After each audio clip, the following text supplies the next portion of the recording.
All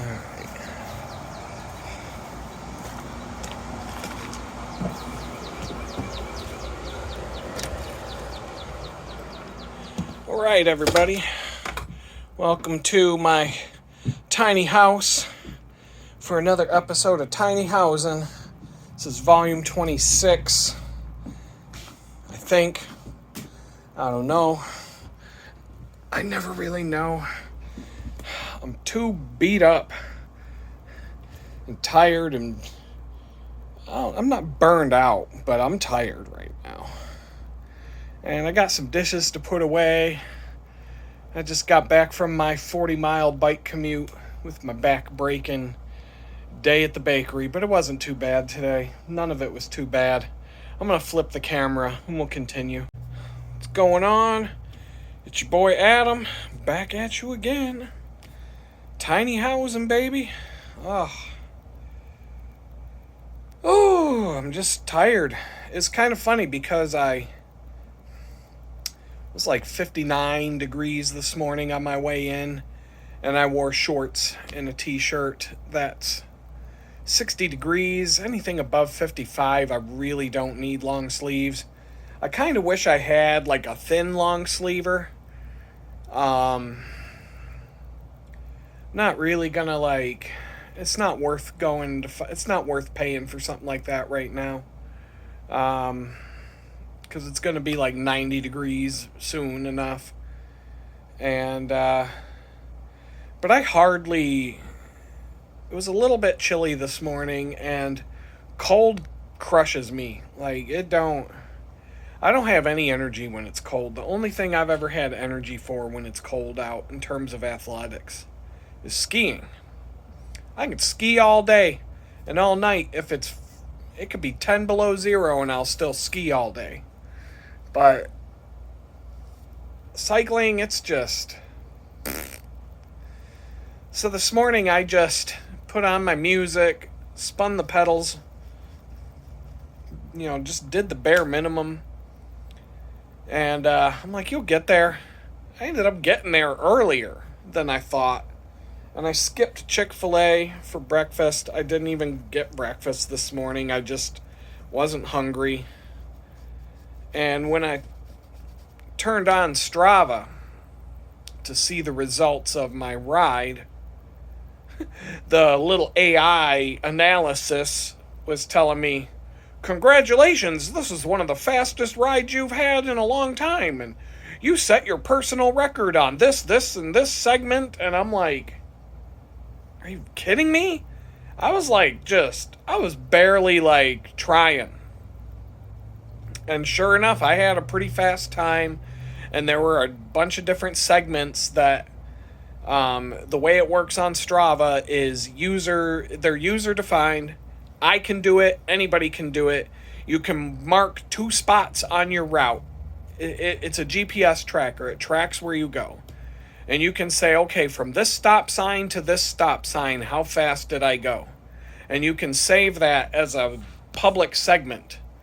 And then it's going to go through every GPS file of everybody who ever rode that stretch of road, and it's going to rank all of you by who was the fastest to who was the slowest. It's like an online virtual bicycle race. But you're also competing against yourself.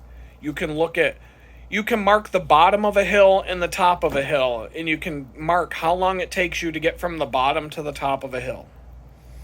And then over time, say 6 months, a year, etc., you can gauge your fitness by how much faster or slower you are going up that hill. And you can do that for flat, any stretch. You can do it for your entire ride if you wanted to. But there were all these different segments that it told me I got personal best on this morning. And I'm like, get out of here. And I haven't even shut Strava off since I sat in the chair and came home. I just came home. I got my Garmin watch is still recording my ride. They're smart enough to know when you're not moving, but I actually have to hit a stop button for it to stop the ride, stop recording, and stop, doing its thing. Um, but it's not a big deal. I did the same thing on the way home. There were a couple of stretches where I had a burst of energy and I was hammering down. But for the most part, I was just turning the pedals to get home. I just didn't care. But the fact that I was faster this morning without even trying to be, I just thought I was out on a cruise. I had no ambition this morning at all. And the fact that they're telling me it's one of my fastest rides yet, it's just an indicator of the fitness that you're gaining over time. Because I've been doing this now. I've been doing this 40-mile commute since the first week of February. So it's been over a month. And so I've gained weight. I gained weight on my 3 days off because I ate like shit. I just ate badly. You saw my prison chi-chi, and I ate pretty much unhealthy the whole time. I got a little bit of an itchy head from my helmet straps right now. I should probably go and wash my hair here in a minute. That'll take care of that. But, man, what a day. But I have 2 days off to just chill. And my goal for tomorrow is the Red Rocket is fine. The Red Rocket needs pretty much no work.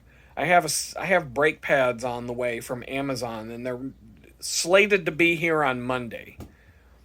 If by some chance they come, if I don't think they're here today, but by some chance if they showed up today or even tomorrow morning, I'll put them on because it's needed. New brake pads, new brake cables.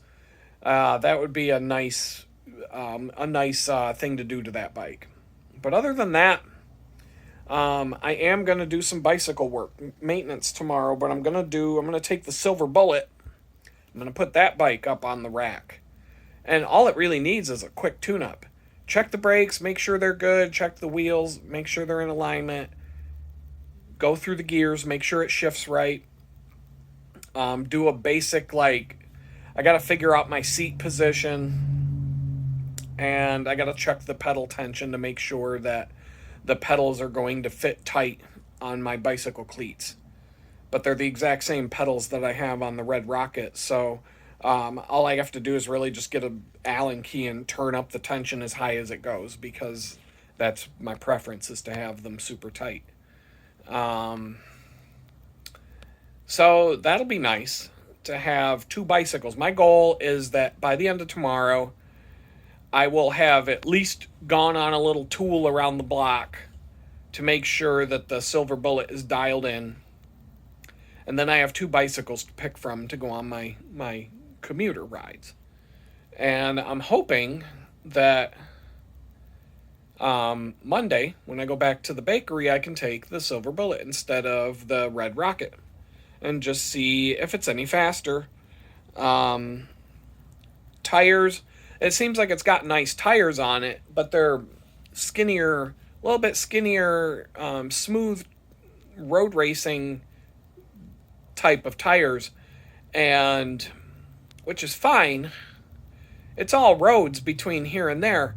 I just know that those tires are going to be a little bit more prone to getting flats. Am I going to get a flat the first time I ride it? Chances are no, but it's something. I may have to take a couple of CO2 cartridges and just, be aware that, that's something that might happen. But even on a skinny tire road bike, with smooth, slick tires, I don't even know the brand of tire, so I just don't know what to expect. I don't know what to expect from these tires, but there's no reason I can't go hundreds of miles on that bike without getting a flat tire. It's just, you just never know what to expect. Most bike tires should be good enough to handle broken glass on the side of the road, things like that. Typically, unless it's a really cheap tire, things like that typically don't have much of an effect. It's just like car tires.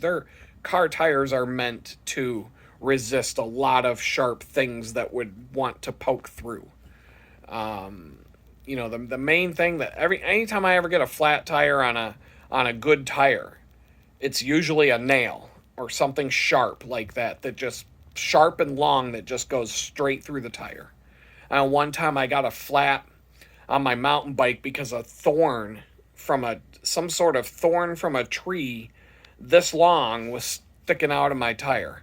I don't even remember where it happened because that's not a common size thorn to see. But I'm glad I didn't have any other kind of run-in with that tree. That's for sure. Things like that. Sharp, long things can go through any tire, car, or bicycle. But they're typically, unless you just got a dirt cheap tire.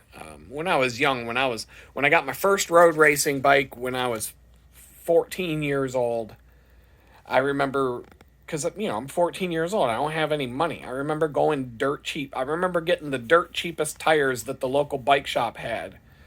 And there were times I'd get like 20 miles out of a tire and it would just be shredded. And I learned my lesson. You got to spend a little bit more on tires, but I just bought a pair of those Continental tires that are on the Red Rocket with some pretty good tread. These are puncture resistant high-end tires. And I think I spent $70 for the pair, $35 each. So, tires don't have to be super expensive. But you definitely don't want to get the cheapest ones. I would say that a lot of that stuff has come down in price since I was a youngster and in high school and stuff. I remember tires like that used to cost more. But, international competition, Amazon, big box stores and all that kind of stuff, the bike shops have had to be able to compete. The bike shops have had to lower their prices on a lot of stuff. The bike shop that I go to, the bike shop that I like that's in this area, the one I've been trying to, maybe get a job at someday, just a part-time mechanic job. Anytime I ever buy something from them, I check Amazon just to see, and the bike shop's almost always cheaper for whatever it is I bought. But, that's how it is right now. You got to compete. Back in the day, that wasn't the case. Back in the day, the big mail-order bike companies like Performance Bike and Nash Bar, those were the two big ones. Everything they sold was way cheaper than what the bike shop would charge. Bike shops were charging a lot of money for stuff, but now nobody's going to buy anything if it's not comparable to what you'd pay on Amazon, nobody's going to do it. So they've had to lower their margins. And it's it hurts the bike shops for sure. But it's just another example of, unfortunately, you're just going to see fewer and fewer stores as time goes on because you're just going to see more. How many shopping malls are just complete ghost towns now? Big shopping malls that used to be thriving are completely empty. They might have one store in a whole shopping mall. Up in not Jamestown, New York, but Salamanca, New York, they took there was a shopping mall in that town.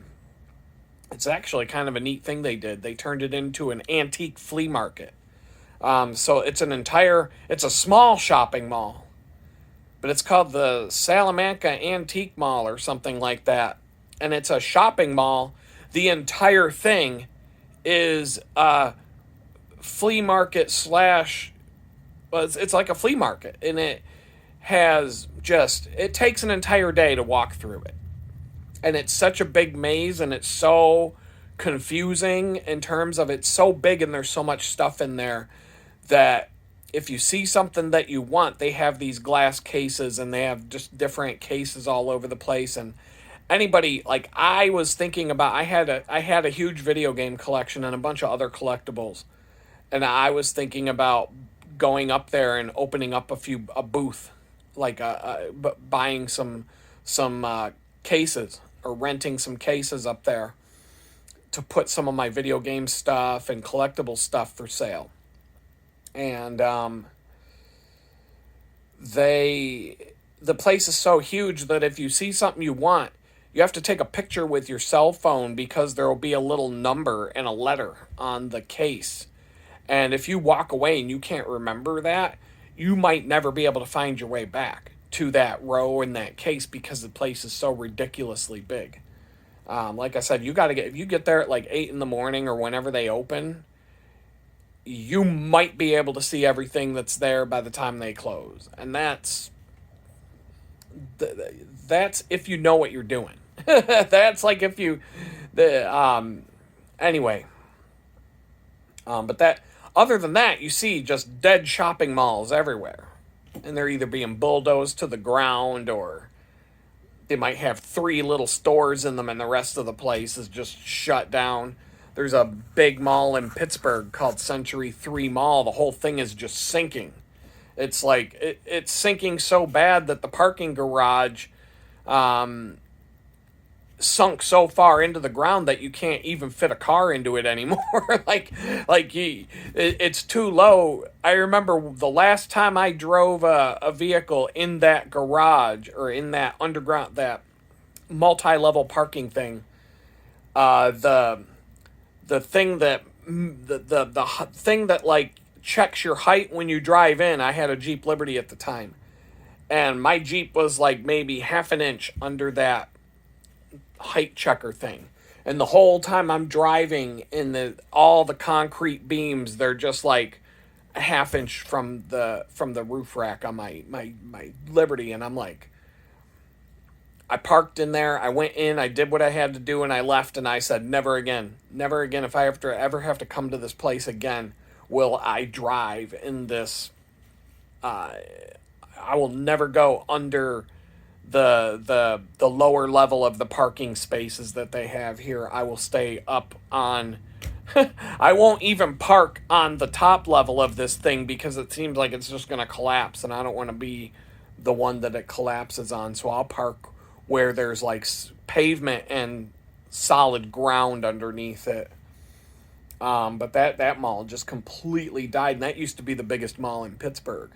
And it's just a complete ghost town. It's hilarious. In fact, I think it's completely closed now. And you got people running around doing like YouTube videos, and skateboarders breaking into the place and going and riding their skateboards around it until the cops chase them away and things like that. But that's what we're going to be facing. You're going to see a bunch of box marts like Walmart and Target and some grocery stores. And that's about it. Because I honestly, like, there's this whole conspiracy theory about, like, Mattress Firm. There's this fucking mattress store. You're never more than 10 minutes away from this Mattress Firm store. And it's like, are there that many people buying beds?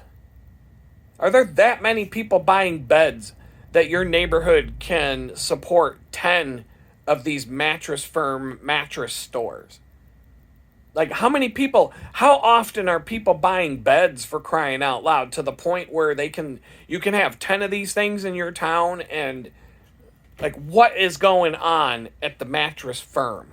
They're saying that it's like a big money laundering operation. Like, the cartel probably opened up this chain of mattress stores, probably to shove cocaine into the mattresses and then take the cocaine out, put money in the mattresses, and ship them back to Mexico or whatever the fuck they're doing. Who knows, man? But there's a lot of stores like this where I just look at them and I'm like, how? How exactly does something like this stay in business? Everywhere I go. Everywhere I go. There were places like that in Pittsburgh. There were places that there was a cheesesteak shop. Never had anybody in it. Never had anybody. You could go by during the middle of lunch hour. There wouldn't be anybody in there. Place was open for like 15 years. I'm like, I've never seen more than 2 customers in there. And I know what the rents are on Carson Street. How are you affording $3,000 a month for rent when you're selling like 5 cheesesteaks in a day? Like, do the math. Like, how does it, like, what is going on in these places? And there's so many businesses like this that are just, I'm trying to think of some more of the ridiculous ones that I see in my travels. But you know what they are. You look, how many businesses do you see and you're just like, how? Rent's got to be 5 to 10,000 a month for that space, and they're probably not even making $100 a day. How are they how is that thing in business? But if you ever watched Breaking Bad, you know, you know that Walter White bought a car wash because he had to launder all that money. He couldn't just go buying Corvettes and he couldn't just go around flashing money around. As a high school science teacher, people are going to know something's up. He had to like open up a couple of legitimate businesses so that he could move that money around, and that way people aren't going to be questioning it when he's you know rolling around in flashy cars and stuff. And so I don't know. Other than money laundering operations and big box marts, I really don't see a future for any kind of retail store or anything like that. Even though in some cases there are things that I would prefer to go to a store for than order online. But at this point, how many things have I had to return to Target because they're junk and I can get something just as, cheap, or I can pay the same price on Amazon and get something twice as good. And when I go shopping on Amazon for whatever the thing is I need, there's 150 different options. We were talking today at the bakery about cooking and stuff, and somebody mentioned this one girl brings in beef and rice dishes that she makes, and we were all kind of talking, and I'm like, I need a rice cooker. Rice cooker would, in a tiny house with almost no cooking equipment, a little rice cooker would be all right. Rice cookers are great because they cook rice perfectly the way they work. Even the cheapest one, and I thought I was about to go to Goodwill today on my way home, and because Goodwill always has rice cookers, I'd probably get one for $5. I mean, every time I go into Goodwill, there's a rice cooker sitting there of some kind, and even the cheapest one's going to be great. The way that they work is the reason why they work so well. It's kind of a funny. People don't understand. People who don't know just wonder. But the reason why they work better than cooking rice on a stovetop, you can do that, but you run the risk of you run the risk of either having your rice too soggy because you didn't cook it long enough, or you scorch the bottom of the pan. What happens in a rice cooker is there's a sensor, a temperature sensor, a thermometer in the bottom of the pan. And when you push the button to turn the thing on, it heats up, and it's just a heating coil, just like on your stove. And it's under a pan, it's under the pot that goes into it, and so it brings the water. You have to measure the water in the rice. You have to put, it's 1-to-1 for white rice, 1 cup per 1 cup, 1 cup of rice, 1 cup of water. That easy. If you're cooking brown rice, it's a little bit more water, but you don't. There's no timer on the thing. The way it works is it has a temperature sensor, so the temperature of boiling water, 100 degrees Celsius, whatever that is Fahrenheit, the pot will not get any hotter than the temperature of boiling water, even though the heating element is, 300 or more degrees. But the temperature of the pot itself, because it's full of water, will not rise above 100 degrees Celsius. Because the boiling point of water is 100 degrees. And so while the water is boiling, it's not getting any hotter. It's getting marginally hotter, but it's not getting much hotter than 100 degrees when it starts boiling. And so the temperature remains consistent. That's why when you were watching me make prison chi-chis, I could put plastic bags to warm stuff up in the boiling water without worrying about melting the bag, because the temperature of the water is, depending on the plastic that the bag is made out of, the temperature of the water is not going to get hot enough to melt the bag. But if how the rice cooker works is when the rice has absorbed all the water, and either the rice has absorbed the water or the water has steamed away and evaporated. But either way, there's no more water in the pot. All of a sudden, the temperature of the pot is going to shoot up because all the water is gone. As long as there's water in the pot temperature will not go above a certain temperature. And so there's a sensor in there, there's a thermometer with a trigger. And as soon as the temperature goes up another 5 degrees, 10 degrees, or whatever, because there's no more water in the pot, all the water has been absorbed by the rice, or all the water has evaporated, all of a sudden this temperature sensor senses that the pot is getting hotter. And it triggers the thing to shut off. And that is why it cooks the rice perfectly every time, because it basically it's there's no brains behind it, there's no AI, there's no programming or timer involved. It's just somebody figured out that this is a good way to check to make sure all the water has been absorbed into the rice and any extra water has been boiled off.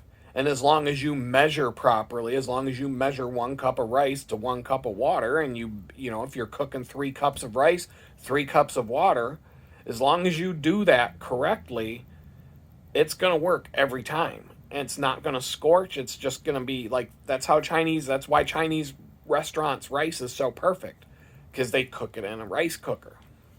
And it'll be the same at your home. If you cook your own rice in your rice cooker, you can do it on the stove. I mean, there's no reason that you can't. It's just you got to watch that shit, and you've got to be like Johnny on the spot and you can't like see down in the bottom of the pot as the rice. You know, at the bottom of the pot there might still be water, but you know, it's hard to. And the more it works better when you don't stir the rice and you just let it cook. It's just and there's a steam action, etc., etc. So I got the bug. I'm like, I got to get a rice cooker. And I started looking, but I was thinking about going to a thrift store. And then I'm like, how am I going to carry the thing home? Because I've got my backpack. I'm probably going to have a couple of cookies coming home with me. I got other stuff in that backpack. I'm not going to have room for a freaking rice cooker. If I put it in a plastic bag, like a grocery bag from Goodwill or something like that, and it's only like a mile and a half to ride my bike back, but it's going to have a glass lid. What happens if I drop the thing? You know, I'm gonna be out $5 and be mad about it, etc., etc. And so at the end of the day, I'm like, you know what? I'll look on Amazon. I had a break today, and I just thought, I'm like, okay, I'm gonna look on Amazon. I saw a whole bunch of different ones on Amazon. You know, there's 500 there. There's rice cookers that are $400. The Zoji Rushi rice cooker for like $400, down to the basic bitch rice cooker for $19.99. And that would be the one that's $5 at Goodwill, unless you're lucky and you get a high-end one that they don't know is high-end and they put a $10 price tag on it. But they had this one that has a steamer on top, so you can cook your rice and your vegetables together, and it has like a steam basket that sits on top of it. So you could throw in some broccoli, your corn, whatever vegetables you want to steam up. And I'm like, boom. That's the one. I bookmarked it. I don't know when I'm going to get it, but the thing was like $25. Steamed vegetables, rice. I've got my cast iron pan. Between a cast iron pan and that rice cooker with the steamer, I could do like some big fish fillets, like, you know, saute and fry up some good fish fillets along with a side of rice and some steamed broccoli or, you know, whatever. There's probably a bunch of different things I could do there. And so, I mean, I could even use the rice cooker to like heat up some mashed potatoes or something like that, depending on how. There's a bunch of different things I could do, man. It's like, it's pretty cool to have like, and it for like $20, that would give me a whole bunch of new options. I'm trying. I mean, I don't think I'm gonna get a microwave. It's one of the things I usually don't really use them very much. Even at my old house, I would use it for certain things we use them at the bakery for certain things like to soften butter and, you know, different things like that. I would prefer to use a double boiler, but you know, it is what it is. But yeah, maybe I'll do a little cooking series called Cooking with Nothing, and make it like how to cook when you have nothing in your tiny house, how to make some nice meals. So I don't know, these are all just random things I'm thinking about. I just don't have a lot of time to put in these videos. That's why all these videos right now are just the standard me sitting in front of the camera in a chair and talking. And because I don't have time to do anything else. I'm stretched too thin right now. And but you know, anything can change. Anything can change. Somebody left a comment about, I said something about I had 2 experiences looking for a job since in the last week or 2. One of them was crappy, and the other one was, well, I don't know. The first one, well, there like I said in a couple of videos, there was a store walking distance from here, a retail store, and I applied to that location. And they got back to me and said, where that place we have is fully staffed, but we have this other location, we're looking for somebody, would you be interested? And I emailed him back and texted him back, since he gave me his number and told me to text. So I said, yes, I'm interested. You know, I look forward to hearing back from you. Haven't heard back. So I try not to read too much into that, but you know, you can't help it when you're in my situation, that when somebody seems eager like that, and then all of a sudden you get ghosted, it like makes me wonder, well, guess he looked me up on Google and was like, no fucking way. Either that, maybe he stumbled onto the YouTube channel, or, you know, 20 other things, but chances are none of that's true. But for whatever reason, I haven't heard back from him. I might send another email. That seems appropriate. He definitely doesn't want phone calls. He said if I use that phone number to only send him a text. So I might reach out one more time. But the other thing that I wonder is, I got this email Sunday night. Like it was Sunday night, Sunday evening, and I received it on my phone, and I was doing stuff, and the next day I had to get up at 5 in the morning and go to the bakery, and I didn't get back from the bakery until like 6-7 o'clock at night, and I'm tired and I'm exhausted, so I emailed him on Tuesday morning after I woke up and was settled in. So that could have been like some petty bullshit, like, well, if he's gonna take a day and a half to get back to me, then I guess he's not that interested, because that's how some of these shitty-ass minimum wage jobs, the people that, you know, these managers or the people that are hiring for these jobs, sometimes that's how petty they are. And I had this other experience with a big box store, retail store, in the same plaza as the other one. I'm kind of, like, as I fill out job applications, I'll pick a location and I'll apply to everything in that plaza or whatever that seems legit or that seems like it would be a good place to work. Well, I filled out this one application, and it was the same thing as Target. This is kind of what Target does. So it was last Wednesday afternoon. I was taking a break from doing my project work, and I was really putting the hammer down trying to get this project done by the last day of the month so I could get an invoice out the door on the last day of the month. So I didn't have time to do anything, but I'm like, I'll take a break here and there. I'll take an hour here and there and fill out some job applications. And it's so fucking ridiculous. These minimum wage jobs now, the application process is so insanely ridiculous and retarded.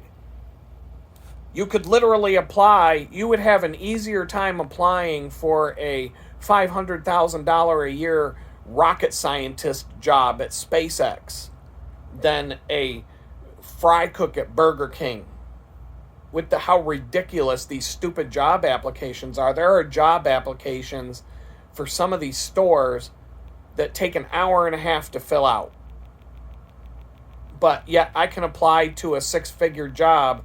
I can apply to 6 or 7 six-figure jobs with cover letters and everything involved in half the time that it takes to fill out one fucking McDonald's application or a Target application. And I'm like, who the fuck do these people think that they are to put you through that big of a gauntlet to be some retarded ass retail worker? And especially at this Target over here where I live, it's the most ghetto Target I've ever walked into in my life. These people that work there are brain dead and do absolutely nothing. Like, why do you got to put people through an hour and a half long job application just to be a brain dead idiot wandering around a store putting shit on the shelves? Like, I just don't understand. Yeah, I can apply to a job that's going to pay $150,000 a year and it takes 10 to 15 minutes of my time. Like, what the fuck is going on here? Something's not right. Back in the day, applying to like Burger King and shit, those shitty ass jobs took like 10 minutes. They weren't looking for people with a doctorate back then. But anyway, this big box store that I applied to it was a mediocre length job application. And I do have some things that I can just copy paste when I'm filling these things out. It went pretty quick. And then I went back to work on my stuff because I could only take short breaks that day. Well, I get an email back within an hour.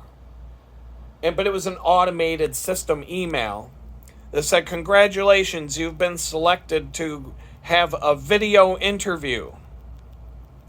And then it had this really stern, like nasty, like they're talking down to you already in the form, in this email that the system generated and sent you back. They're already talking down to you like you're just some piece of shit peasant who count your lucky stars that we even gave you the time of day, you worthless sack of shit. Like the tone of this email. And it said something to the effect of, "You must participate, you must partake in this video interview within the next 3 days, or you will not be considered for this position ever again." And it was like, really like, whoa, dude. And I'm looking at my schedule, and it's Wednesday afternoon, and I've got until Thursday night to get this project done. And then Friday morning, I got to get up at 5 in the morning and go to the bakery, and that's going to be a 14 hour day. And then I got to come back from that. And that's Wednesday, Thursday, Friday, Saturday, I had to go to the bakery again. So there's another day. And I'm looking at this and I'm like, there's no fucking way. There's no possible way I'm going to be able to do this video interview in the next 3 days. I don't have time. There is no open slot in my schedule for this. I am not going to put down this project that's going to actually pay my bills next month. If I get it done at the end of the month, like I'm planning on, I'm not going to put that aside for some bullshit video interview. And it's not even an interview with a person, it's an interview with a bot. I've done this. I did this with Target. They'll have like some dumbass video robot ask you a question, and then the camera turns on and you have to give it an answer. And then the robot asks you another question, and then the camera turns on and you have to give it another answer, and you have to like you're in a Zoom meeting, but there's nobody on the other side but an AI bot. And so I'm not doing a fucking interview. I ain't got time in the next 3 days to do some fucking bullshit interview with a robot. And if they're already talking down to me and treating me like I'm a worthless sack of shit who's lucky that they even considered me for this position, this illustrious $10 an hour job and blah, blah, blah. I'm like, you know what? If you're already treating me like shit before you even gave me a job offer, How are you going to treat me once I'm an employee of yours? Like, I am not looking forward to this. So, no. I just was like, fuck that. I'm not even, like, I'm not, I thought maybe Sunday. Maybe Sunday I could do it, but I'm like, well, that's more than 3 days. So why would I waste my time and do it on Sunday when I have time when I'm already going to be disqualified from it? And then if I actually do talk to a person on the phone or in person or whatever, they're going to be like, so why did you take so long? Why did you take so long to do the video interview? What? You have better things to do? And I'm like, well, and I could have been like, well, yeah, I was working at my other job, you know. I mean, wouldn't you like to have employees that show up to work when they're supposed to work and work the hours that they're supposed to work, etc.? And I'm just thinking, I'm like, man, remember the day when, like, if you applied for a job and then they wanted you to come in for an interview, you'd get like a phone call or an email, and it would say, hey, let us know when you're available. Are you available next week to schedule an interview with us? Suggest, like, what times are you available? Let us know, and we'll compare it with our calendar, and we'll get back to you, and we'll set up a date and time to perform this interview and get to know you and that kind of stuff. And if they came back at me and said, hey, when are you available? Like, I've had other robotic interview systems where I filled out a job application and then they said, we would like to schedule an interview with you. And here's a link. And you click on the link and a calendar shows up and it shows you all the available times over the next week that they are available to have you come in for an interview. And they say, pick one. It could be anywhere from Monday to Friday. There's a whole bunch of open slots in the morning and in the afternoon and whatever. And they're just like, pick an open spot and schedule an interview with us. I would even be cool with that, but not this bullshit. You must complete this interview within the next 3 days or you will not be considered for this position.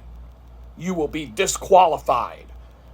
And I'm like, have you ever fucking applied for a job and had a hiring manager call you and leave you a nasty message on your voicemail saying, we would like to have you come in for an interview, but if you do not come in within the next 2 days, you could just kiss this job goodbye. We don't care if you have other obligations or if you have another job or if you have other things going on. You have 48 hours to comply and to come in for this job interview or you are disqualified as a candidate. All right. Go eat a dick. I got better shit to do.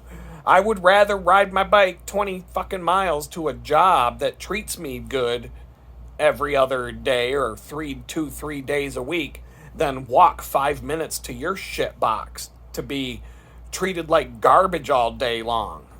Because if you're treating me like that before a human being even talks to me, what the hell's gonna happen after I'm hired and I'm an employee?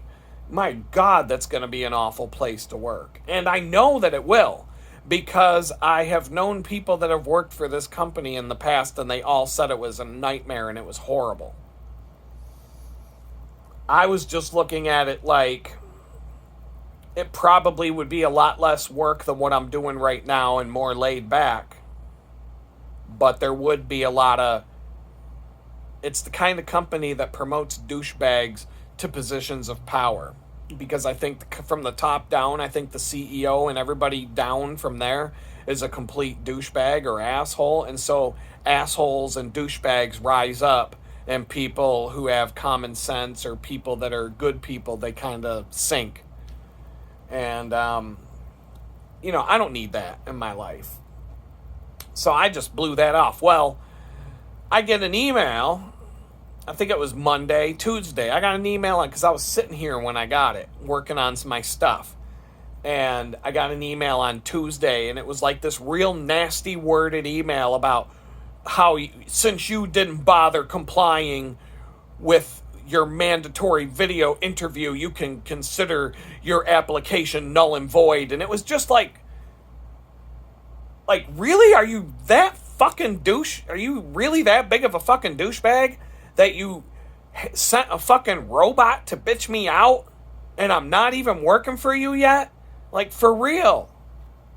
If you're sending a robot to bitch me out for not having time in my schedule to do my mandatory video interview with an AI bot within 48 hours of receiving the email invitation to do so, and you're actually like chewing me out and bitching me out for that, and basically telling me don't bother applying to us again and blah blah blah and all this shit, and I'm like,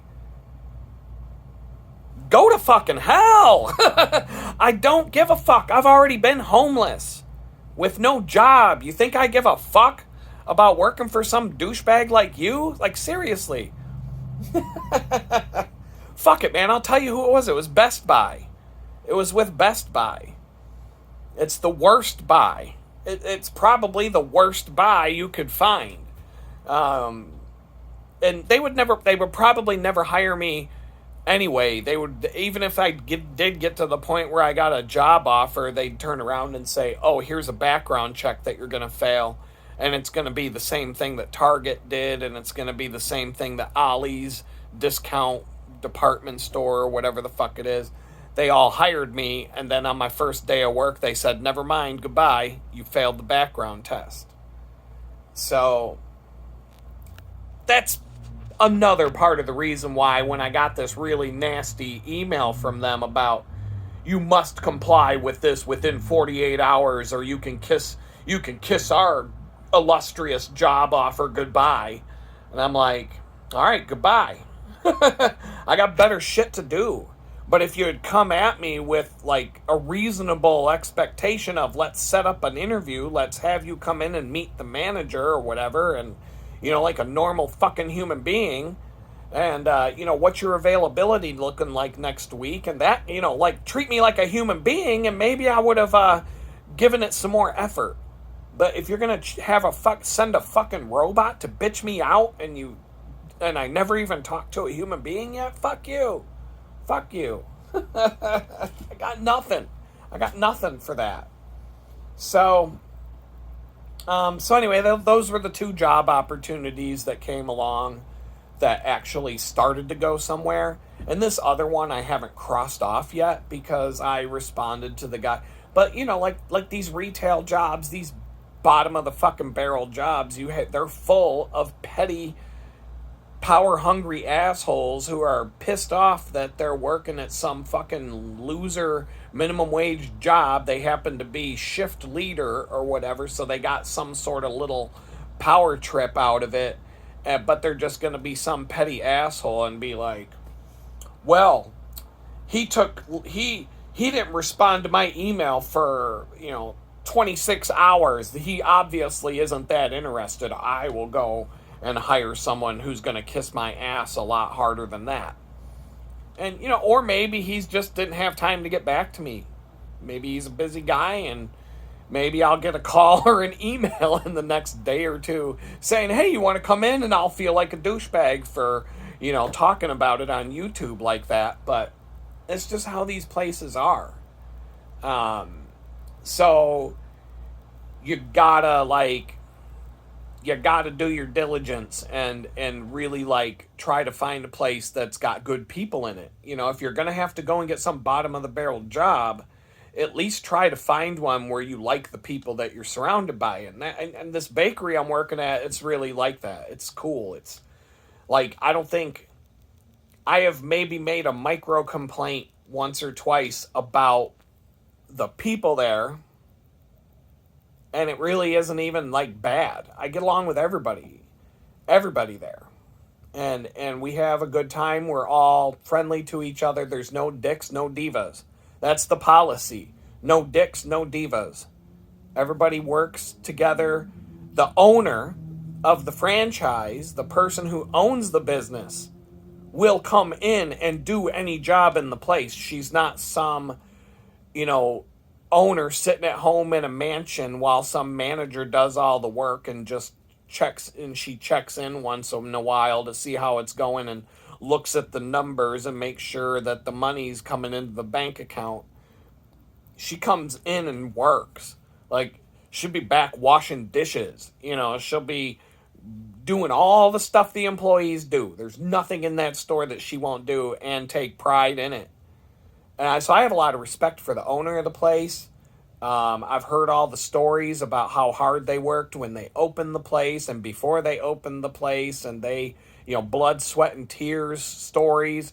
So, like, I'm in a good place. Like, I don't need to throw that away to go work for a bunch of douchebags that sent a robot to chew me out before they even had a person talk to me. Like, I don't need that shit. It's not, if it's not going to improve my life, I don't need it. But in a scenario, even if I get a job offer at like some place that's close enough to walk, I'm not going to quit the other job yet. I may adjust my schedule so that I can try out the new place for a month or two and see how it goes. But if it isn't going to go, if it's going to be a no-go, I can just go right back to what I was doing, and no harm, no foul. So there's different ways to approach this. Even if I get a big boy job working at a company making six figures, I might work at the bakery on the weekend just so that I have that in my back pocket in case something goes wrong at the big boy job, because that can very well happen. Some of these places can be cutthroat and vicious, especially when you're in that six-figure league. It's no different than sports leagues. It's cutthroat. You could be the starting quarterback for the Pittsburgh Steelers and throw 2 interceptions, and you're out on your ass, and you're kicked out of the league 6 weeks later, and you can't even be a backup quarterback for the worst team in the league. Like, that's just how these things go. And so always keep options. I will never put myself in a position ever again where I rely on one source of income. That was my biggest mistake the biggest mistake I ever made was getting the FBI to come to my house and drive a tank through the front fucking door and take me to federal prison for 2 years over some mean tweets. But the second biggest mistake I ever made in my life was not having multiple streams of income. Relying on one high-paying job to pay all my bills and to live off of was probably the second dumbest thing I ever did in my life, because everything hinges on what happens with that job and what happens with that company. And the problem is, if you work for a bad one, you're tied to it, and it makes things very difficult for you. But if you've got 3 other streams of income that you can live off of, maybe even if it's not glamorously, but if you can stave off homelessness for 6 months, even if you quit your high-paying job and just walk out the door because something's wrong and it's really like time to go, you can have the confidence to do that if you've got backup sources of income. And then when you have the confidence to do that, you're in a position in life where nobody can take advantage of you, nobody can treat you like garbage, and you don't have to put up with anything that you shouldn't have to put up with. And so that is the biggest thing that I have learned, other than, don't post mean things on social media. The other biggest thing that I've learned is never, ever, ever rely on only one source of income for your livelihood. And I mean, right now I'm on pace to make about 25K here in 2020. 2025, I'm going to make 25K. But that 25K is going to come from 6 different sources.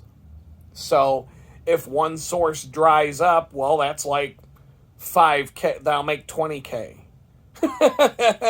So, I'm making 5 figures, baby. 5 figures. So, I'm maybe someday, I'm not quite, I bounce in and out of being a thousandaire.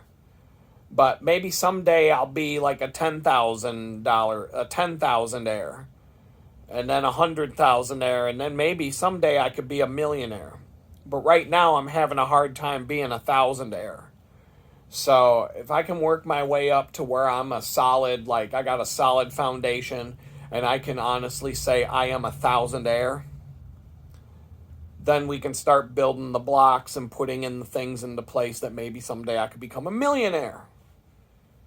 But right now, I got to work on becoming a thousandaire.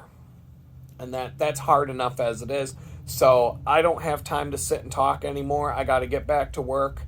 And it was great sitting around hanging out with y'all, but it's time to go, and you'll hear from me later. Peace.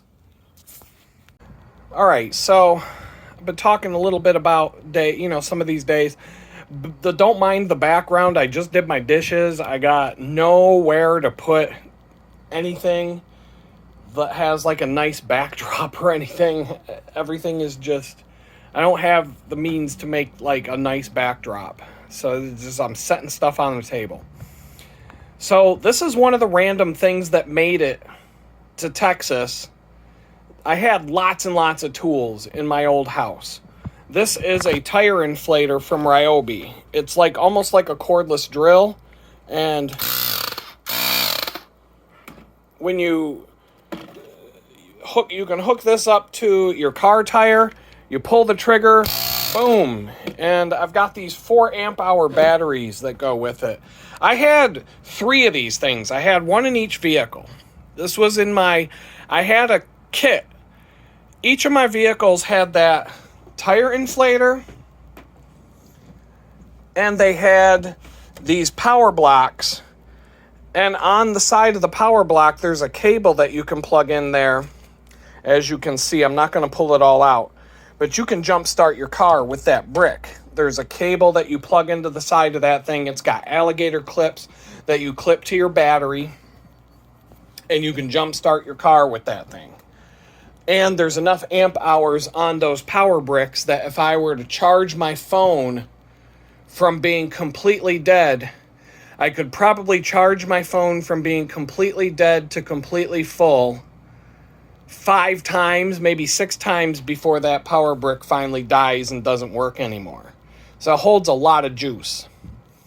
And so I had that, the jump starter kit, I had these tire inflators, and I had tools in every car. The only reason I bought Ryobi instead of a better brand was because the other brands didn't make these things. Like, I saw this thing at Home Depot one day. I'm like, that is really dope, compact, etc. And I can, and when I bought them, I bought 3 of these things, and Home Depot was running some deal. So for each tool that you bought, you could buy another accessory of like equal or lesser value or something like that to go along with it. So I bought 3 of these air pumps, and then I bought a charger, a fast charger for the batteries. So I had 3 of these batteries. And then I bought 2 power inverter clip-on things that clip to these batteries and basically give you some USB ports and a 3-prong outlet so that you can plug things into it and use that 4 amp hour battery to charge something with. So you could use it to charge your cell phones when you, like if I was on a camping trip, this thing is already in my truck. And this battery, I probably had extra batteries, and there was a power inverter that clips to that battery that has a 3-prong outlet and some USB ports. So I could sit there and use that 4 amp hour battery to charge my phone all through the weekend of a camping trip. And if I had multiple batteries, so like if I was going on a camping trip or a road trip, I would pull those batteries out of the other vehicles. And then I started getting tools with the same battery. So I had a bunch of these batteries, the Ryobi One Plus system. I had 4 amp hour batteries, 2 amp hour batteries, etc., etc. And if I was going on a long trip, I could pull all of those batteries together, throw them in my kit, throw them in my camper truck. And then, like I'm saying, if I'm sitting at a picnic table or something and I need to charge my phone, boom, pull out one of those batteries, pull out the adapter, plug the USB port into it. I can charge my phone. I can charge a laptop. I could charge just about anything. And so, but that's somehow this random tool made it to Texas. It was in a box. Like, just the most random stuff survived when some people went to clean out my house and keep some stuff. But it was such chaos that they just, aside from the things that I really, really, really wanted them to keep and find and track down for me, the rest of it was just like whatever we grabbed. And there was no rhyme or reason to it. And so there was just random things that were grabbed and random things that were left behind. And this is one of them, this random power inflator. And I've got 2 of these 4 amp hour batteries to go with it. And I've got the fast charger for it. So I can charge these batteries. So when I moved into the tiny house here, I needed a drill. I've counted at least 3 or 4 times that I've needed a drill. And so I priced out drills at Home Depot, and I didn't really care if I get the same drill that takes the same batteries, etc. I really didn't care. I just needed a drill. I didn't even care if it was a drill you had to plug into a wall. But everything was expensive. The cheapest drills that they had were like $30, and the Ryobi drill that takes those batteries was like $50. And I think it was $50 without a battery. Like, that was the cheapest I could get the same system tool, it takes the same battery. So I'm on Facebook Messenger the other night, and I hit the local button, and I'm not even looking for one of these things, by the way. I'm not even like looking for a tool. I hit the local button to just say, like, what's close by, just because it's fun to browse. And this dude had this drill. $20. $20. It's not a great drill. It's not a high power drill. It's not even the highest end Ryobi drill that they make. It's like kind of in the middle, but it's the 1+ system. It takes the same battery. Now, the guy said that the guy said that he would sell me the battery and the drill for $40. And I said, well, I've got $35 in my wallet right now. And he said he would meet me at the Burger King, and I went to the Burger King parking lot, and I did not get any food. I went and got the drill and came home. It's a 4-minute walk each way. So I walked over, met the guy, got the drill, turned around and walked home. I told him over the text messaging, I said, look, I got $35 in my wallet. If you want to do it for that, we'll do it. And I won't even have to go to the ATM. And he goes, well, I'll give you one of the smaller batteries, because he had like a 2 amp hour battery instead. I don't even know it doesn't even say on this battery what it is. I don't see it. It might be like a 1.5 amp hour battery, but it's one of the smaller batteries that they make. But he gave me the battery and the drill for $35, and this thing would have cost $50 without the battery if I had gone to Home Depot and bought it new. And so now I've got a drill. Now I'm building up my tool kit. I've got a drill that uses the same batteries I already have. And one of the advantages sometimes to having some of the smaller batteries for these tools, it's not a bad idea to keep a few of those and have the smaller batteries, because a drill, if I'm not going to be going around using this drill for like 6 hours at a time. I might need to just drill something, zip, zip, done, and then put it away I might not need a drill again for a couple of months. So the nice thing about the smaller batteries on these tools is it makes the tool really light. And so it's lightweight. So now I just got to go get a drill index and some bits. But now I've got, I've already got bits that, the hex bits, tool bits that you can slot in there, like, screwdriver bits, Allen wrench bits, and those kinds of things. So I've got a bit driver. I can put a screwdriver head on that thing and use it as a power screwdriver. I've already got a bunch of things. I've even got one of those, I think I've got one of those magnetic things that you can slide in, lock it into your drill, and then just, pull the hex bits in and out. Your Allen wrenches, your Torx bits, and all, your octagonal bits, hexagonal bits that you can interchange without having to loosen the chuck and, put them in manually. But either way, I've got an electric screwdriver now, a drill, etc., etc., and it didn't cost that much money, and it was cheaper than going to the Home Depot. So, if you're looking to build up your tool collection, if you're looking to, just keep your eye out on Craigslist, Facebook Marketplace, things like that. You never know what's going to pop up close to home that'll help you out. I had a blender. I had a blender in my kitchen. I'm going to switch the direction. So I had a blender in my kitchen, and it was a pretty nice blender, but I think I got some back issues today. Just from that, everything I've been doing, my back. There's been just some little bits of pain here and there. I'm going to have to do some stretches over the next 2 days off and fix that before it becomes a problem. I've lost a lot of flexibility. When I came home from prison, I was so flexible. I could bend over, not only touch my toes, but I could put my hands flat on the floor. Now I can't even bend over and touch the floor. Just all the stress, I don't know, yoga.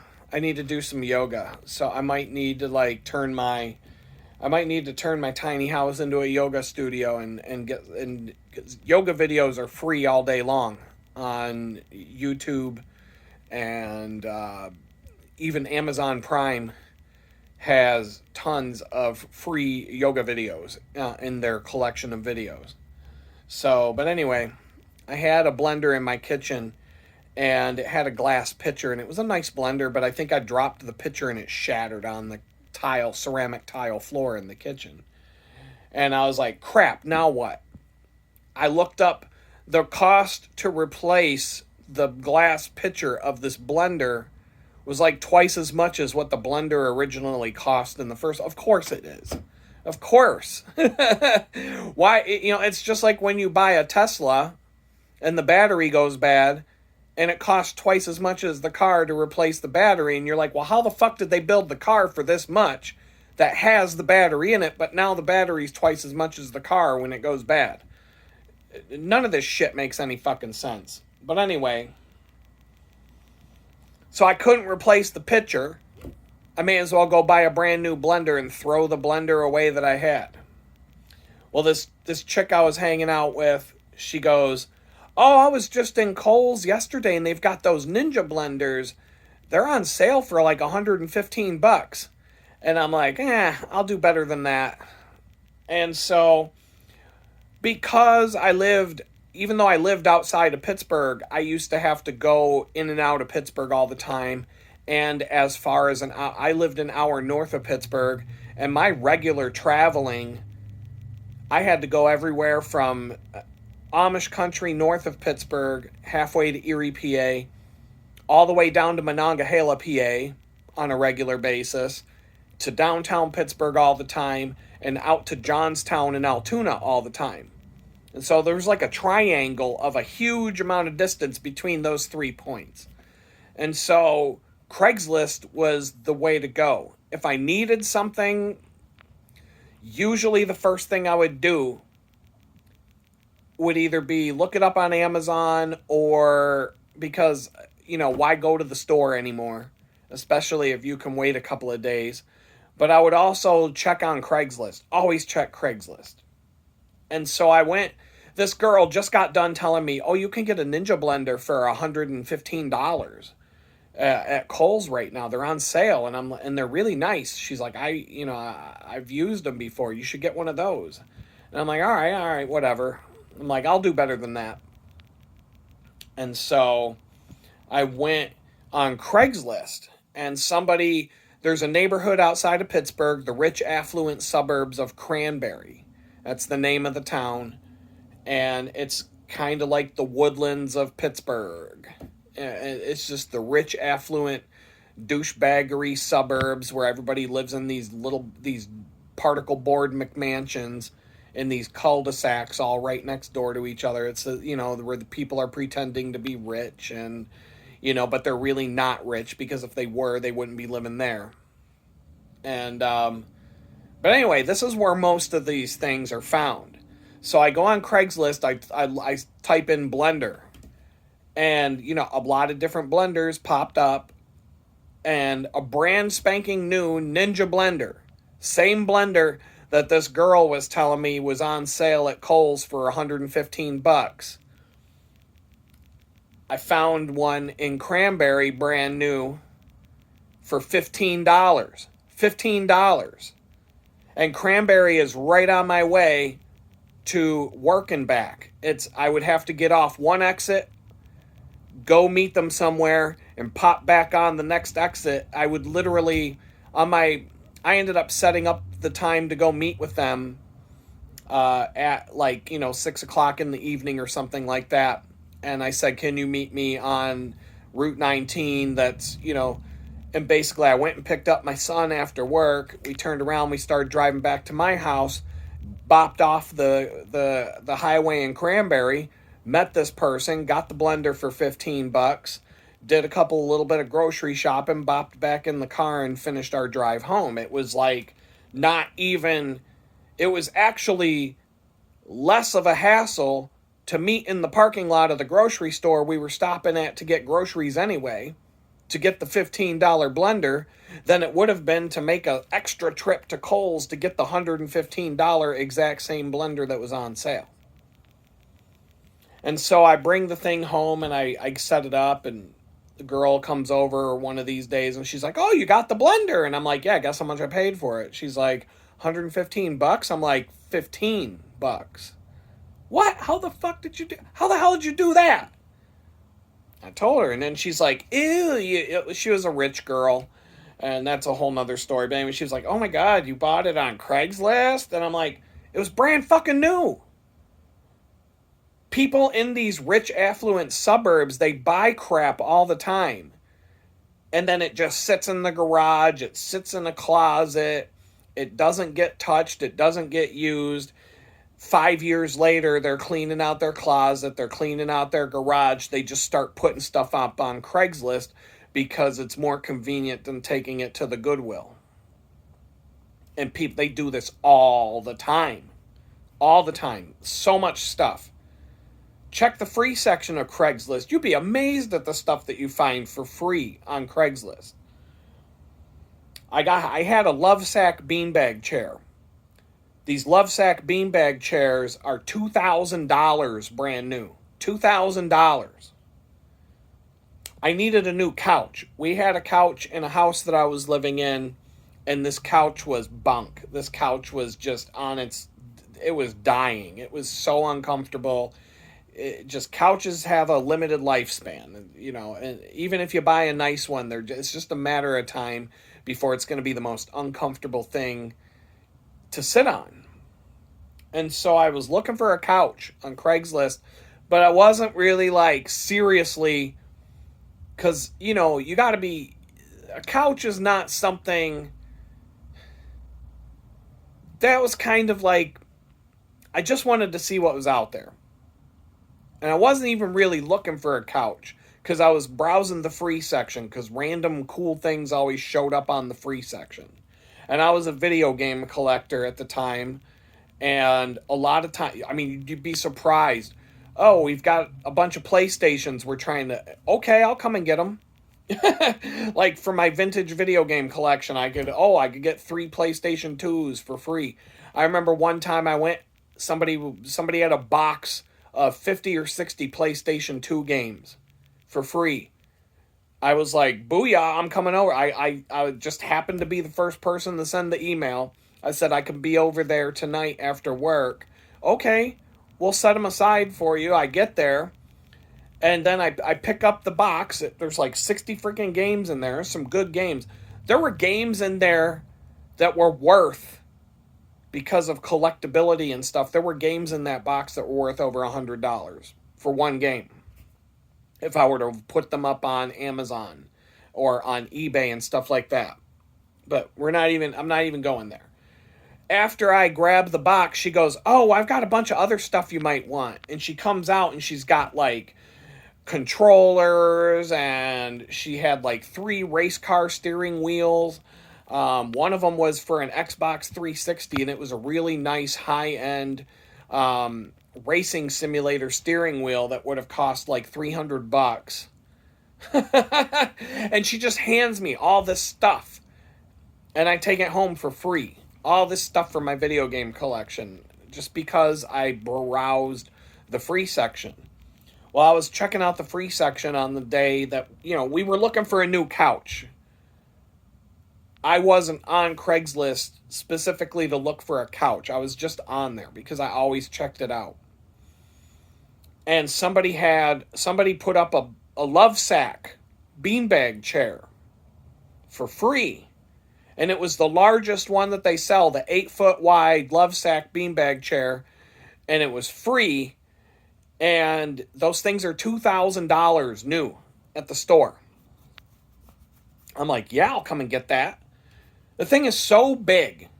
The thing was so big that it had a special cover that goes around it for transporting it and stuff.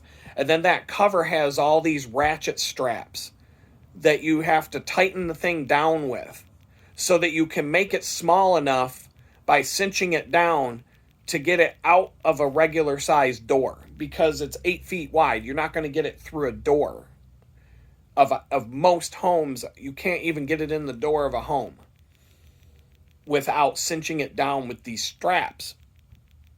And so the people that owned it, they told me the story. They're like, they had a game room down in the basement, like a cool, man cave lounge kind of thing. And they were just like, this thing takes up too much space.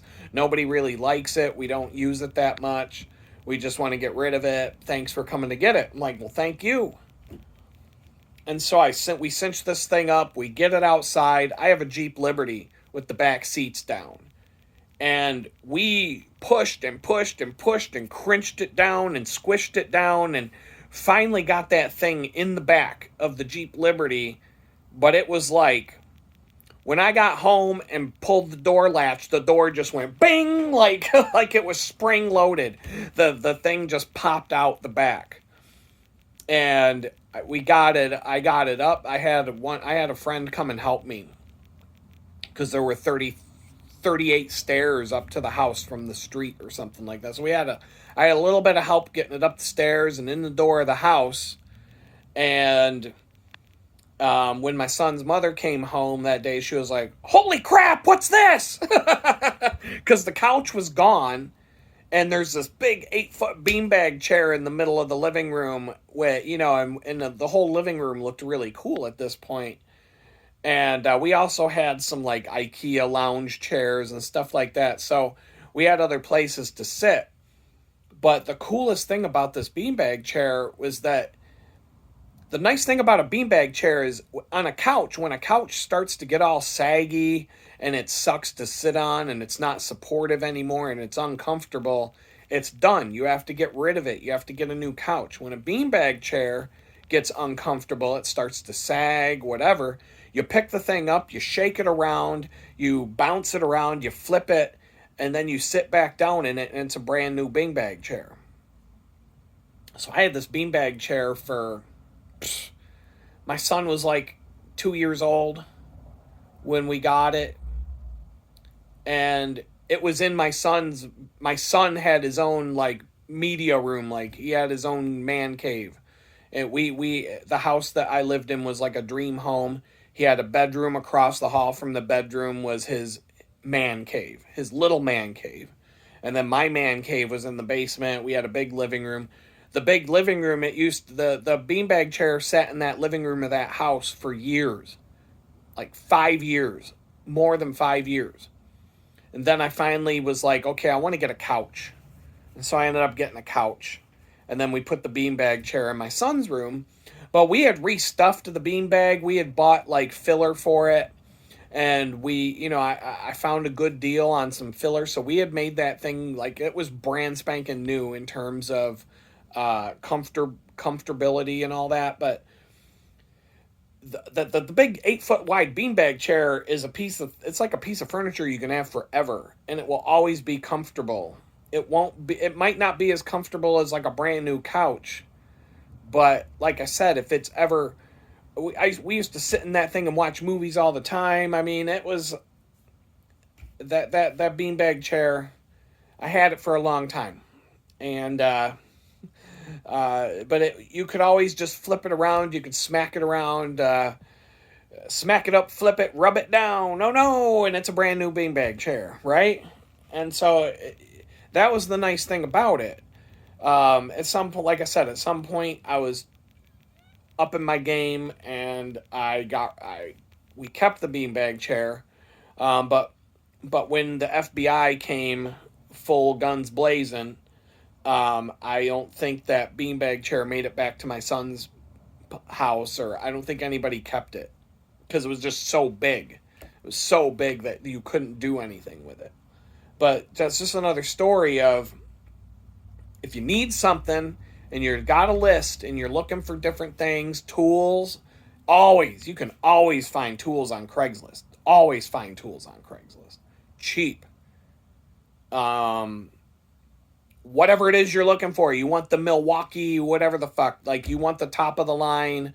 You're only DeWalt is, that's all that's the only way you roll. You don't touch Ryobi. I'm a DeWalt guy. I'm a Milwaukee guy. Whatever, you find whatever you're looking for on Craigslist. I guarantee you'll find it. If you live in a big enough city, Houston. I haven't even tapped into that, mainly because I don't have a vehicle to drive around in. But when I needed a new office chair, I basically have a brand new Herman Miller Aeron chair that would have cost $1,200 brand new. I got it for like $375. Perfectly, it's better. I've had 2 other Aeron chairs in my past, and this one is in better shape, and it's better equipped than any of the ones I ever had. Like, there's just upgrades that they made over the years that mine didn't have, and this one is like, wow, this thing is nice. And this is an office chair that will last, this thing will last 50 years, no problem. You might have to, and there are no parts on this chair that would cost more than $50-$60 to replace. Any individual part on this chair can be replaced. So that's the difference between, you're not going to go to an office supply store. You're not going to go to Office Max or Office Depot or none of that crap and buy. You're not going to go anywhere and buy a chair for your office for under $400 that's going to last as long as this chair, or be as comfortable, as ergonomic, and all the benefits of this chair. But I went and got a $1,200 office chair for $375. They come with a 10-year warranty from the manufacturer. I don't have the warranty with this chair. The first one I bought, the person I bought it from had the original receipts and everything, had 9 years left on the warranty still. So if I ever needed to have something fixed, they would come to my house and fix it. Because it was under warranty for 9 more years, but I had it for, I probably had that chair for 15 years and it never needed anything. The other one that I had was a little bit more beat up when I bought it. It had been put through some more abuse, so I ended up having to replace the armrests and the lumbar spine support. I replaced that with a better version of it. And I replaced one of the cables. So I put about $150 worth of parts on it. And I owned it for like 6 years. And I didn't even replace those parts till I had owned it for like 4 or 5 years. And so you buy a $200 to $300 chair at Home Depot, that chair is going to be a broken pile of garbage in about a year. It's going to be uncomfortable. It's going to hurt your back. You're going to need back surgery after sitting in it. And it's like literally going to be all flopping around and loose, and the bolts are all going to be loosened up, and the padding is going to be completely worn out, and it's going to be a complete pile of garbage. But on Craigslist or Facebook Marketplace, You can get a $1,200 top of the line office chair that literally these Aeron chairs last. This is a chair. This chair will literally last 50 years. It's like the bicycle. My Red Rocket Cannondale bicycle is a 19 it was made between 1986 and 1989. I don't know the manufacturer year. I bought that bicycle on Craigslist. It's a 54 centimeter frame. I was planning on doing a bike race from Pittsburgh to Philadelphia. And I had a bike set up for it. It was a mountain bike. I put slick road tires on it. And I'd already been on some long distance bike rides with this bike. And I was like, I'll ride it. I don't care. I'm not like in it to win it. But I'm like, if I could find a cool road bike that would work for this bike ride, I will do it. So it's Friday. The bike race begins a week from today. I'm on Craigslist. I see this red Cannondale. It's my size. It's old. But I don't know how. I really just recently figured out that it was manufactured between 1986 and 1989. So when I bought the bike, I bought it for $100 on Craigslist. The guy had it listed for like $125. I said, how about $100? He goes, okay. I went and picked it up. I'm like, maybe this will work. It would be kind of cool to ride this vintage old road bike on this 400-mile bike race, but I'm going to have to do some work to it. So when I go and pick up the bike, the guy was like, oh, I got a bunch of other stuff to go with it. You can have it if you want.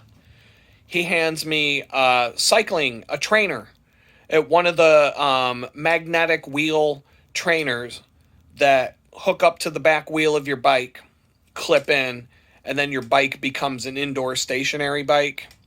It's called an indoor trainer. It was a nice one. He gave me that. He gave me 2 racks for the back of the bike.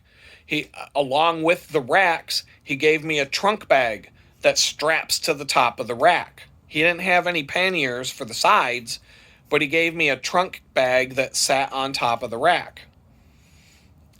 He gave me a cycling computer, an Avocet cycling computer, speedometer, that, clips to the front wheel, has a magnetic sensor on the front wheel and it mounts to your handlebars. He gave me one of those. And he gave me a few other things. All of this for $100. I took the bicycle on Saturday and I stripped it down to the bare frame. Literally took the whole bicycle apart. And I went through all my bicycle parts, and I had a full-on bicycle shop at my home. I had been into bicycles for so many years and worked at bicycle shops and collected, and I was doing this whole buying and selling bikes thing, and I told you guys in a video a while back about how I started an online bike repair business. I had tools, I had parts, I had everything. I built this bicycle from the frame up with completely random custom parts that I already had. And I ended up having to go to the bike shop to pick up like 2 parts, like little parts, like a cable adjuster, a cable adapter thing for the down tube, because it had down tube shift levers on the down tube, and I was mounting shift levers on my handlebars, and I needed a special part to run the cable past where the shifters would have normally been on the down tube of the bike. I had to get that at a bike shop. I called around, a bike shop told me they had it. Boom, here we go. I'm going over, I got it. So I picked up the parts. I got most of the bike done on Saturday. Sunday, I finished it. It was I stripped down an old mountain bike from 1995, a 1995 GT full suspension mountain bike, pulled a bunch of parts off of that, pulled some other parts off of another bike, had crank arms and chain rings and stuff like that from some of my old bikes. The crank arms on the Red Rocket were on my first bicycle that I ever bought when I was 14 years old. I'm 49 years old now, And the crank arms and one of the chain rings on that bike are from my bicycle that I bought when I was 14 years old. And they're on that bike. There's a shifter. There's one of the shifters. I've been switching parts around on that Red Rocket since that weekend, but there's a shifter on that bike from the first nice bike I ever owned when I was 14 years. There's parts on that bike. There's there's at least 3 or 4 parts on that bike that are from the first bicycle I ever bought on my own when I was 14 years old and bought a $500 road racing bike. So when you're talking, like, people always talk about, oh my God, why would you spend so much money on a bicycle? Are you going to buy a car that's going to last 40 years for $1,000? No, you're not. You're not going to buy a car for $1,000 that's going to last 40 years. You can buy a bicycle all day long that'll last 40 years for $1,000. No problem. As long as you take care of it. Bicycles, I mean, you may have to replace parts, but bicycles have longevity. They last a long time if you take care of them. And so this bicycle that I bought for $100 and rebuilt with all parts that I already had from an old mountain bike, and I had a set of wheels. I just had this random set of racing wheels that I made fit. I literally just hodgepodged this bike together with whatever parts I had, except for a couple of little doodads I had to go to the bike shop and get. At the end of the day, Sunday, it was done. I took it on a 2-mile bike ride around the block and just went through all the gears, made sure the brakes work, make sure everything's as good as it could be. And then the next time I rode that bike, I rode it 400 miles from Pittsburgh to Philadelphia. I rode from Pittsburgh to Philadelphia on a bicycle that I spent $100 for. No problems, no flat tires, no mechanic. There were a few issues. That was back in let's say it was 2004-ish, somewhere in the 2004 range. I don't know I could look up the exact year, but right now I don't know, but let's just say it was around there. So 20 years ago, I built that bike 20 years ago. The first time I rode it 400 miles. That is the bicycle that I've taken on every single long bike ride. Every single one. I rode 174 miles in a single day on that bike. I went on an 800-mile bike ride on that bike. I went on several bike rides that were 350, 400 miles, 100 miles in a day. Every single time I've ever done a long distance ride, I've rode that bike ever since I built it up. $100, remember. $100, and then you can add in a few parts. And then over the years, I've had that bike for 20 years now. And so things have changed. I broke my handlebars once. I put a new handlebar on.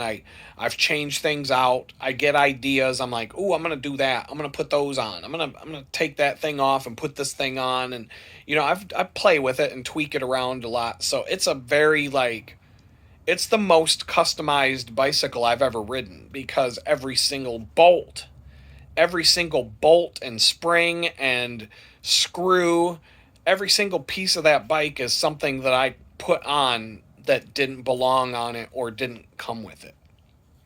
Everything except for the frame and the fork. Every single piece of that bike is some other thing.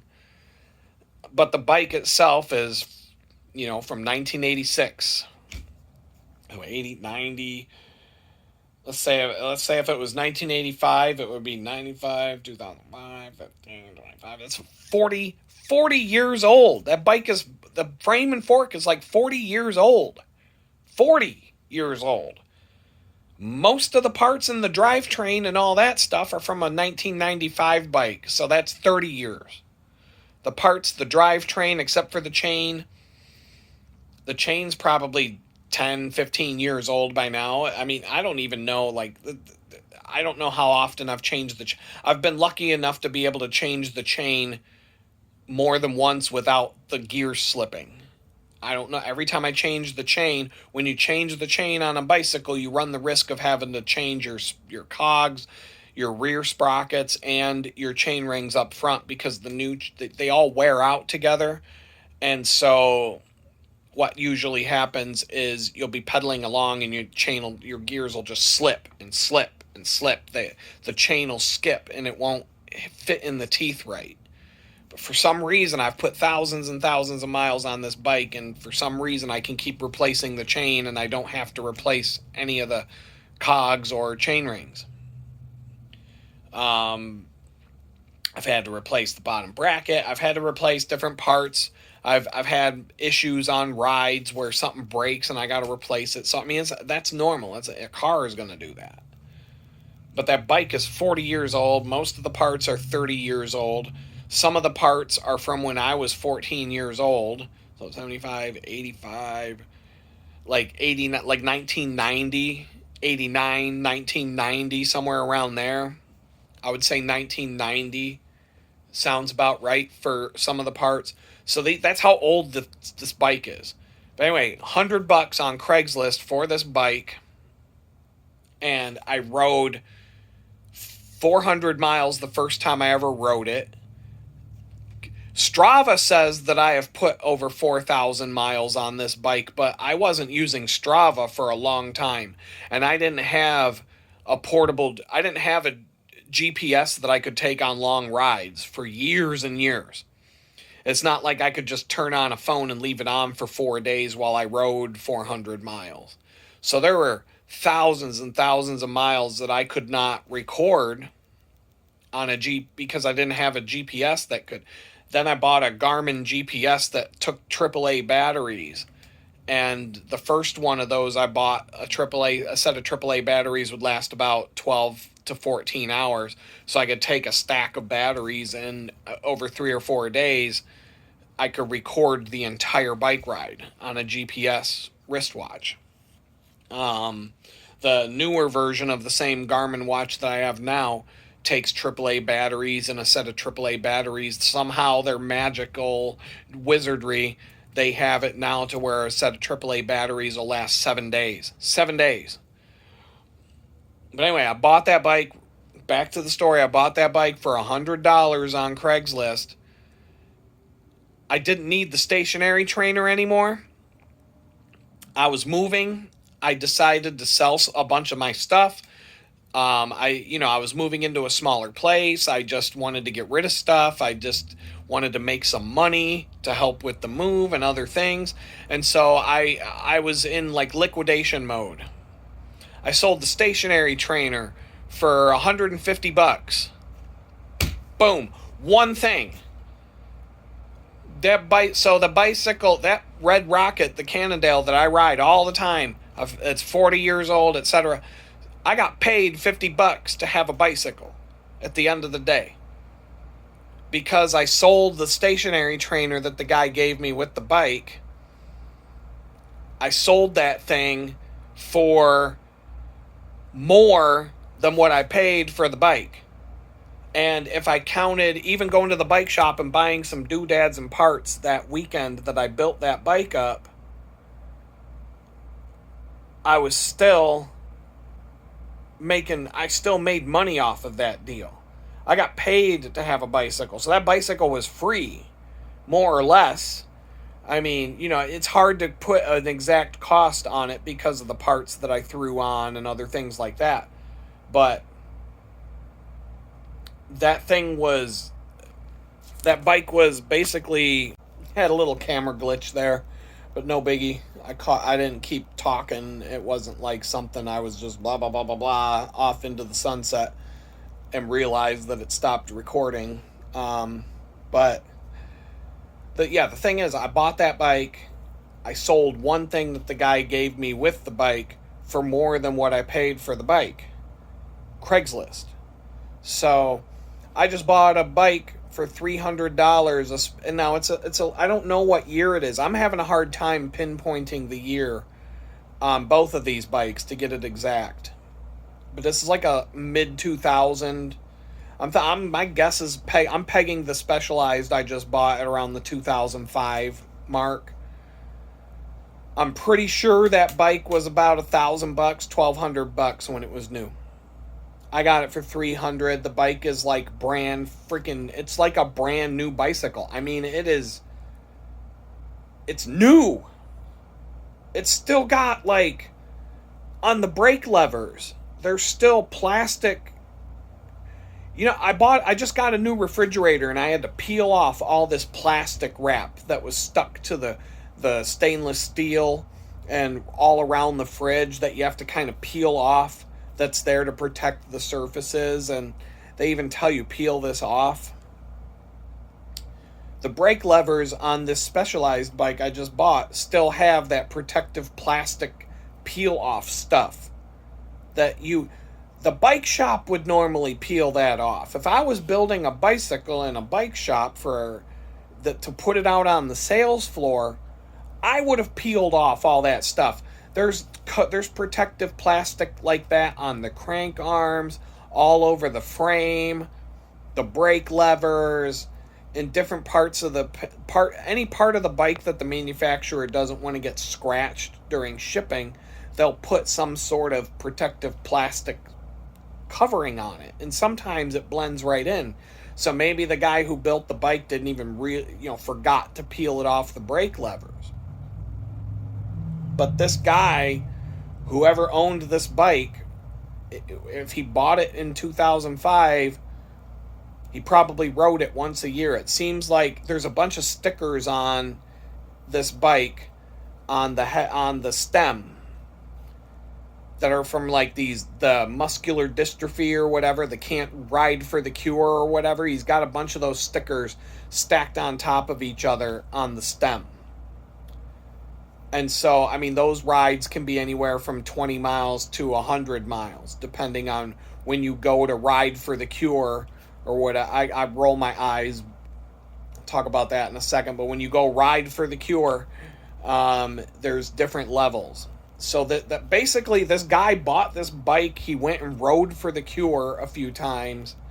And I can probably count the number of times because it looks like he just stuck each sticker's year on top of the year before, and they're on the stem. I need an X-Acto knife. I need a razor knife to cut them off. But when I do that tomorrow, I'm actually going to look and see if I can get figure out how old this bike is. But other than like the ride for the cure, he wasn't riding for any other reason, because this bike is like brand freaking new. Like, I can't find anything wrong with this bike. Like, I can't believe I found a bike this good of condition for the price I paid, for $300 for a bicycle that would have cost $1,200. If I went to a bike shop right now and found an equivalent bike to this in terms of the level of components, carbon fiber fork, some of the other things, the level of shifters and brake levers, and just some of the things on this bike, the wheels, the tires, etc., $1,200 all day. More, maybe. But at least $1,200. $1,200, maybe $1,000 at the end of the season when it's on clearance. I paid $300 for basically a brand spanking new bike. I could turn around and sell it tomorrow for $400, $500 and probably get my money back and then some. Especially if I was willing to hold until someone would actually buy, because there's a lot of bikes on the used market right now. But this thing, I would take much better photos than this guy took, and the photos that I would take would sell the bike, because I'd take close-ups of all the parts and show everybody how new this bike, how good this bike is. So, Craigslist all day long. And as far as like the ride for the cure, man, this is like another thing that these douchebags that live out in the suburbs in their McMansions, like it's such bullshit. When I was a kid, we used to do this thing. It was called Jump Rope for Heart, and you would basically bring this form home, and you'd get all your friends, your family, your mom, your dad, your grandma and grandpa. You get all your aunts and uncles and all these people to sponsor you to go jump rope at school on a Saturday, and you go jump rope for 4 hours. You jump rope for like 10 minutes at a time and then take a break and jump rope some more. And for every hour that you jump rope, they have to donate a quarter to the National Heart Foundation or whatever. And then you go and you do your jump ropes, and then you go and you collect all the money from all these people, and you send it to them. You bring it to school, and they send it to the freaking douchebag charity. And now that I'm a grown up and I know how these charities work, I'm like, man, it's fucking bullshit. Number one, remember after 9/11, when all the donations started pouring in for the victims' families, and they're like, donate to the United Way, and you can make a donation for the victims' families right now, and blah blah blah. The United Way made like $200 million from all these, people sympathizing with the families and the victims of 9/11. The fucking United Way got like $200 million or some crazy ass shit. How much money did the victims and the families of the people who died on 9/11 get? Take a wild guess. I know some of you know the answer, but if you don't know the answer, it's a big fat fucking zero. They got nothing. The United Way collected all that fucking money, and they didn't give it to anybody. That money, they're, donate to the victims' families and the, blah, blah, blah. They kept that fucking money. They didn't give that money to anybody. They kept that shit. And then there was an article in the news, like, months later, the CEO of the United Way spent $250,000 to remodel her office at the United Way headquarters. She probably had like a miniature golf course installed in her office. I'm not lying. I've fucking seen offices like this in my day, but we're not. That's just another story for another video. But that's what I'm talking about. Like, you got some corporate asshole. All that money went to corporate assholes to pay their bonuses and all this shit. So now you got this ride for the cure bullshit, where all these fucking douchebags from the suburbs in their McMansions go out on a bike ride, and they're all acting like, oh, I'm a do-gooder, I'm doing good for society, I'm gonna ride for the cure, I'm gonna cure cancer. It's like, no, you fucking douchebag, you're going on your Saturday bike ride with your yuppie friends in your stupid spandex outfits, dressed up like Lance Armstrong, to ride around town like you would have done anyway. And you talked a bunch of people in your family and friends and a bunch of people at work into donating money to some douchebag charity so that you could go ride your bike for the weekend with a bike group and pretend that you actually did good for society. Like, get the fuck out of here. You went on a bike ride with your friends. You didn't cure cancer. You didn't do anything good. You got people to... You posted some shit on Facebook and got people to click a link and donate money to a charity that... I mean, how many years have they been fucking riding their bikes to cure cancer? And where the fuck's the cure? Where the fuck is the cure? They haven't found it. You ride your bike all over the fucking world. And it's like, well, is it here? No, it's over here. Nope, they still haven't found it. But guess what they found? They found enough money to print all of the brochures for next year's Ride for the Cure. They found enough money for all the TV ads, for all the t-shirts, for all of the, they found the $2 million that they needed to print all the brochures, all the t-shirts, all the mugs, all the build the fucking website to collect all the donations and pay all the web developers. And, they raised, the $5 million that it takes to put on the Ride for the Cure. If they could even do it that cheap, because don't they do it in like every city in America? How much does it cost to have a Ride for the Cure in 25 different cities across the country all at once? $10 million. So, yeah, that's what you're riding for. That's what your donation's going towards. It's going to pay for next year's douchebag mansion dweller group bike ride. None of that shit's going to cure cancer, I guarantee you that. Not a dime of that shit's going to cure cancer. So, that's why I don't fucking do that. You will never fucking see me ride for the cure. Like, you're never going to see me donate to a charity like that. If I'm going to do something good for somebody, I'm going to do something good for somebody. Like, if you're going to donate to something, find a good local organization, like the homeless shelter in Jamestown would be a good place to donate. They do that money, if you went in that place with like 20 gallons of Tide laundry detergent, it'd be like Jesus Christ himself walked in the door and blessed everybody there. They would love you for that, because you're going to help all these homeless people wash their clothes for 2-3 months or whatever, however long 20 gallons of Tide would last.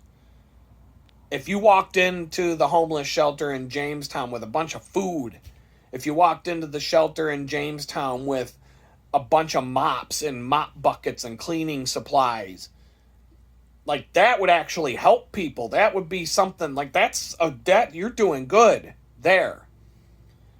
But if all you fucking did was put up a couple Facebook posts and got a bunch of people to send money to some douchebag charity so that they could turn around and buy you a t-shirt and then some mugs and some bullshit so that you could put on your dumbass Lance Armstrong spandex outfit and go on a ride with all the other douchebags from the suburbs to pretend that you're out there curing cancer, then fuck you. You didn't do anything good.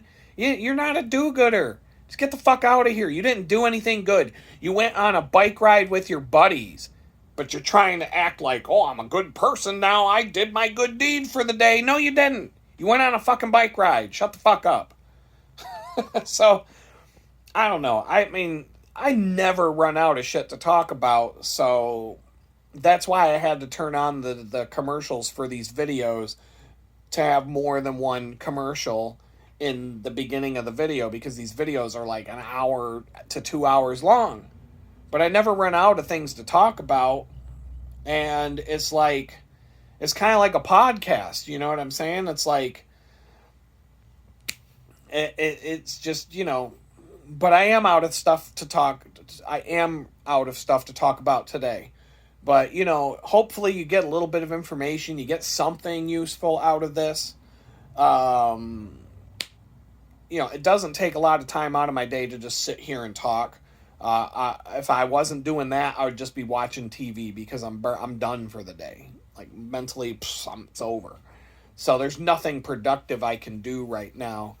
It's either sit and talk to you guys or put on some Netflix and binge watch some, Squid Game or something like that. So it's, what's it going to be?